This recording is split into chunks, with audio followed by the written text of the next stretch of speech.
მოგესალმებით, მე ვარ სალომე და დღეს ვისაუბრებთ იმაზე, თუ როგორ უნდა გამოვიყენოთ ChatGPT ეფექტურად. იმისათვის, რომ მივიღოთ საუკეთესო შედეგი, საჭიროა დავწეროთ კარგი პრომპტი. პრომპტი ეს არის ინსტრუქცია, რომელსაც აძლევს ChatGPT-ს იმისათვის, რომ მიიღოთ სასურველი შედეგი. იგი უნდა იყოს მაქსიმალურად კონკრეტული, ნათელი და ინფორმაციული. მოდი ახლა ვნახოთ ის თუ როგორია კარგი და ცუდი პრომპტი. მითხარი რამე ბიზნესზე. ეს არის ისეთი პრომპტი, რომელიც არის ძალიან ზოგადი და ChatGPT ვერ მიხვდება კონკრეტულად რა გაინტერესებთ. ახლა მოდი ვნახოთ კარგი პრომპტის მაგალითი. დამეხმარე რომ შევქმნა ბიზნეს გეგმა ონლაინ მაღაზიისთვის, რომელიც ელექტრონულ გაჯეტებს გაყიდის. ჩამომითვალე მთავარი ნაბიჯები და საუკეთესო პრაქტიკები. როგორც ხედავთ, პასუხი უფრო კონკრეტული და მიზანმიმართულია. მოდი უფრო უკეთესად ჩაუღრმავდეთ იმას, თუ როგორ შეგვიძლია გამოვიყენოთ ChatGPT და ამისათვის დავეხმაროთ ექსპერტების რამდენიმე უნივერსალური რჩევა.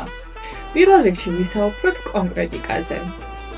კონკრეტიკა ძალიან მნიშვნელოვანი არის ChatGPT-სთან ურთიერთობის დროს, რადგან მას აქვს საკმაოდ ფართო ცოდნა და ამიტომ საჭირო არის, რომ მაქსიმალურად მიზანმიმართულები და კონკრეტულები ვიყოთ ჩვენს კითხვაში. სწორედ ასე მივიღებთ უკეთეს პასუხს. კონტექსტი. თუ რაიმე კონკრეტულ თემაზე გჭირდებათ პასუხი, ამისათვის დაუზუსტეთ ეს საკითხი. მოდი ვნახოთ მაგალითი. მე ვარ სტარტაპ მეწარმე და მინდა გავიგო როგორ მოვიზიდო ინვესტორები. მესამე, სტრუქტურა. თუ გინდათ რომ უფრო სტრუქტურირებული პასუხი მიიღოთ, ესეც შეგიძლიათ რომ გამოიყენოთ და მას მოსთხოვოთ უფრო მეტად სტრუქტურირებული პასუხი. ასევე გავრცელებული პრაქტიკა არის, რომ დავაწერინოთ რაიმე ტიპის სტილში ან ტონში. აი მაგალითად, თუ გინდათ რომ ოფიციალური წერილი მოამზადოთ, გარდა იმისა, რომ მისცემთ წინა დავალებებს, აქვე დაუკონკრეტებთ, რომ გინდათ ოფიციალურ ტონში და სტილში დაგიწეროთ ესა თუ ის წერილი. შეიძლება ასევე დააწერინოთ ხუმრობები, უფრო თბილი ტექსტები და ასე შემდეგ. ასე რომ ესეც გაითვალისწინეთ, როდესაც ადგენთ კითხვას ChatGPT-ისთვის. და ბოლოს, თუ მაინც არ გაკმაყოფილებთ პასუხი, შეგიძლიათ კიდევ უფრო დაუკონკრეტოთ ChatGPT-ს და ასევე გამოიყენოთ ერთი პატარა ხრიკი. მაგალითად, კითხოთ, რა ინფორმაცია დაგჭირდებოდა ჩემგან იმისათვის, რომ მივიღო უფრო უკეთესი შედეგი. ცადეთ და შემდეგ გაგვიზიარეთ.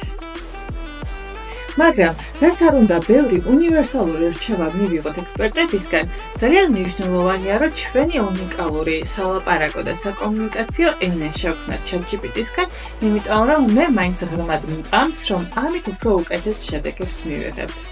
თუ გაქვთ თქვენი უნიკალური კომუნიკაციის ენა შემუშავებული, გაგვიზიარეთ კომენტარებში. ამ ვიდეოთი მორჩა ChatGPT-ს მოკლე მიმოხილვა. შემდეგ ვიდეოებში კი უკვე განვიხილავ კანვას. მანამდე კი შეგიძლიათ დარეგისტრირდეთ ვორქშოპებზე და მიიღოთ უფრო მეტად პრაქტიკული გამოცდილება. ახლა კი დროებით დაგემშვიდობებით. ნახვამდის!